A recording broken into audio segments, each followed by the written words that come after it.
Jai Hind Defense aspirants, welcome back to my channel SSP Success. For any query regarding SSP and AFSP, please join our Telegram channel SSP Success, whose link is given in the description box. And for more updates regarding SSP and AFSP, do subscribe our YouTube channel SSP Success. So today we are going to cover an important topic which was in news, and that is related to India-Egypt relation. So why we are covering this topic? Because this is very important for your SSB and AFSB point of view in terms of international relations. So let's get started with our topic. See why we are talking about this topic, because it was in news. And the first thing is that whenever we talk about Egypt, the one thing that came in our mind is about Suez Canal. So firstly, we'll be talking about the Suez Canal, and then we'll be covering the detailed relation between India and Egypt. See, अगर हम सूज canal की बात करें, it was made in 1869. Earlier Europe में जाने के लिए घूम के जाना पड़ता था. मैं आपको पहले एक बार हाईलाइट कर दूं, सूज कैनाल आपकी जो है वो ये है. ओके, तो यूरोप में जो है जब भी जाना पड़ता था घूम के जाना पड़ता था, लेकिन सूज कैनाल के बाद रास्ता छोटा हो गया. 1956 से पहले इस सूज कैनाल की ऑनरशिप के पास किसके पास थे, या फिर कौन थे उसके स्टेक होल्डर्स? अगर हम बात करें तो उसकी ओनरशिप थी फ्रेंच एंड ब्रिटेन के पास. ओके, सो ये कब की बात है? ये 1956 से पहले की बात है. लेकिन क्या हुआ, जैसे हमारे इंडिया में हुआ था ना, इंदिरा गांधी जब प्राइम मिनिस्टर थी तो उन्होंने इंडिया के बैंकों को नेशनलाइज कर दिया था. तो इसका मतलब होता है कि गवर्नमेंट की ओनरशिप में आ गए थे बैंक. उसी तरह से जब नासिर जब इजिप्ट के प्रेसिडेंट थे तो उन्होंने सूज कैनाल को नेशनलाइज कर दिया था, मींस उसको अपने कंट्रोल में ले लिया.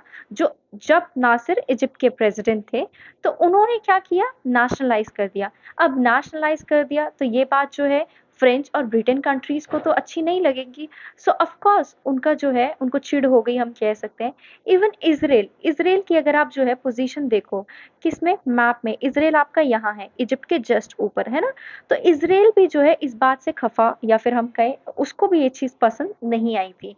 सो उस टाइम पे क्या हुआ कि जब ये इसराइल, फ्रेंच, ब्रिटेन को इस चीज से या फिर ये नेशनलाइजेशन से प्रॉब्लम हुई, तो उनको जो है बेसिकली उन्होंने सोचा, उन्होंने अपनी इसराइल, ब्रिटेन एंड फ्रेंच ने अपनी फोर्सेस भेजी कहाँ पे, सूज कैनाल पर कब्जा करने के लिए. कब? 1956 में. हालांकि यूएसए, यूएसएसआर एंड यूएन ने इस चीज का विरोध किया. इन कंट्रीज का ने ये बोला कि आप फिर से जो है कॉलोनलिज्म की तरफ बढ़ रहे हैं, और ये जो टाइम है वो चेंज हो गया है. इस टाइम पे कॉलोनिज्म का टाइम जो है वो जा चुका है. तो USA, USSR, UN and India जैसे डेवलपिंग कंट्री की वजह से इन तीनों कंट्रीज को फोर्स को वापस ले जाना पड़ा 1956 के टाइम पे. So you might be thinking why we have discussed this issue. So I've told you this issue so that I can make you aware about the history behind Suez Canal. Now we will be covering in detail relation between India and Egypt. Okay, see first thing is that ये news में क्यों है. Egypt ने एक कॉमोमरेटिव postage stamp को जो है release किया, जिसमें they are celebrating 75 years of diplomatic relation between Egypt and India. Okay, other than that अगर हम सिग्निफिकेंस की बात करें इंडिया और इजिप्ट के रिलेशन की, जियो स्ट्रैटेजिक सिग्निफिकेंस से बात करते हैं, इजिप्ट की जो लोकेशन है वो स्ट्रैटेजिकली बहुत इंपॉर्टेंट है, बिकॉज ये एक इम्पोर्टेंट हब बनाता है ट्रेड रूट्स का between Europe, Africa and Asia. Jio political wise करें, इजिप्ट होल्ड करता है एक significant partner, so that India के जो टाइज हैं वो अरब नेशन के साथ डीपन अप हो सके as a part of renewed India focus on West Asia. Egypt की स्ट्रैटेजिक लोकेशन जो है वो फ्रंट लाइन नेबर है इसराइल का, जिसका मतलब है उसकी प्रेजेंट पॉलिसीज जो है वो काफी इंपॉर्टेंट रिलेवेंस प्ले करती है इंडिया के लिए.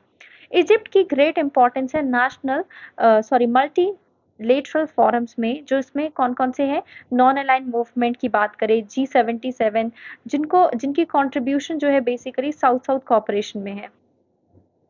म्यूचुअल इंटरेस्ट की अगर हम बात करें in terms of security, Egypt एक की प्लेयर है वेस्ट एशिया में एंड नॉर्थ अफ्रीका में, जहां पे इस्लामिक स्टेट और दूसरे टेररिस्ट ऑर्गेनाइजेशन अपने फुटप्रिंट्स को एक्सपांड कर रही है. एनर्जी सिक्योरिटीज की बात करें, इजिप्ट एक oil and gas exporting middle income country है, जबकि इंडिया एक oil and gas importing low income country है. सो काफी अच्छे टाइज को एस्टैब्लिश किया जा सकता है in terms of energy security.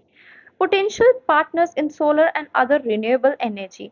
If we talk about India, which is one of the leading countries in the world in solar energy, और Egypt one of the biggest producer है solar energy का in the region, जिनके पास largest solar parks है world में.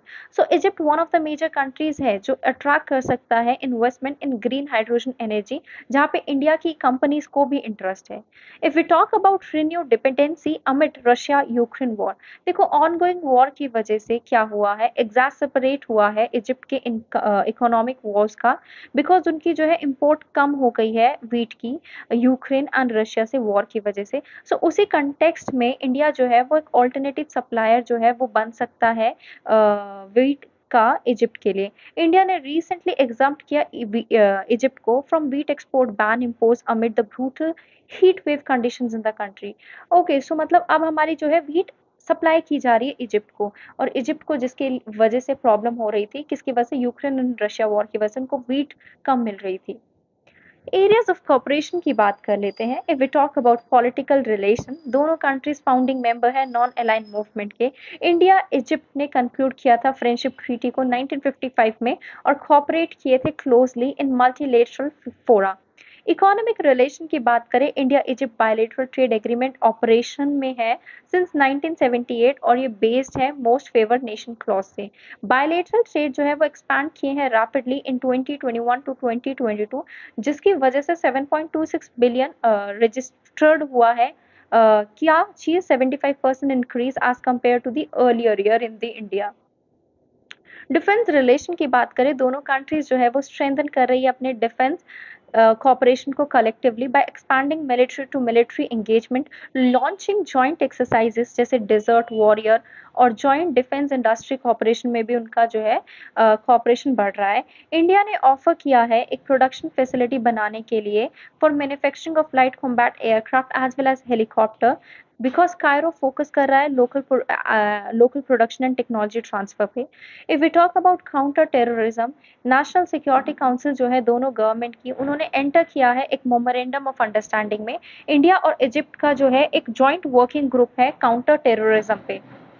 Cultural relation की बात करें, Maulana Azad centre for India culture जो प्रमोट कर रहा है cultural cooperation between the two countries through regular activities जैसे Hindi, Urdu, yoga classes, seminar, film shows, exhibition and participation in the local cultural activities में करके.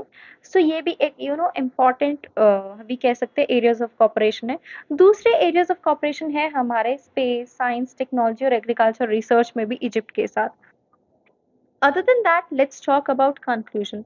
देखो कैसे हम जो है अच्छे वे फॉरवर्ड कर सकते हैं या अच्छे अपने टाइज को और बना सकते हैं. First thing is that increasing economic engagement. देखो एक्सप्लोर करना चाहिए सेक्टर्स को विद मोस्ट अनटैप पोटेंशियल जैसे tourism, food security, natural gas, green hydrogen, green ammonia, pharmaceuticals, IT, new age technologies, tourism and so on. Expeditiously address करने चाहिए सारे issues जो impede कर रहे हैं या रोक रहे हैं बायलेटरल ट्रेड को. फैसिलिटेट करना चाहिए ट्रेड के प्रमोशन को बिटवीन द टू कंट्रीज और आइडेंटिफाई करना चाहिए bilateral focal points to further strengthen bilateral institutional cooperation. Indian investment in the propose Suez canal free trade zone वो एक तरीके से इंडियन एक्सपोर्ट जो अफ्रीका और यूरोप में होगा उसको बूस्ट अप कर पाएगी. Other than that, pragmatic approach of dealing with the sensitive regional issue. देखो अगर हम विद इन द प्रॉक्सिमिटी की बात करें अरब वर्ल्ड की, तो वो टर्मोइल में है.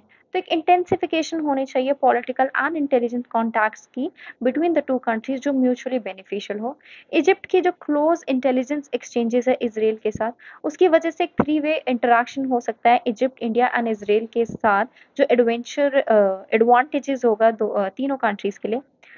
उन अपॉर्चुनिटीज को टैप करना चाहिए अफ्रीका में. इंडिया के जो एक्सपोर्टर्स है वो अवेल कर सकते हैं wide range of opportunities in the African continent by taking Egypt as a hub for Africa, और जिससे बेनिफिट होगा from the tripartite free trade agreement. Tripartite free trade agreement जो है वो मार्केट, कॉमन मार्केट जिनके कॉमन गोल है उनको एक साथ लाता है. फॉर एग्जांपल कोमेसा या फिर ईस्ट अफ्रीकन कमीशन या फिर साउथ अफ्रीकन डेवलपमेंट कम्युनिटी.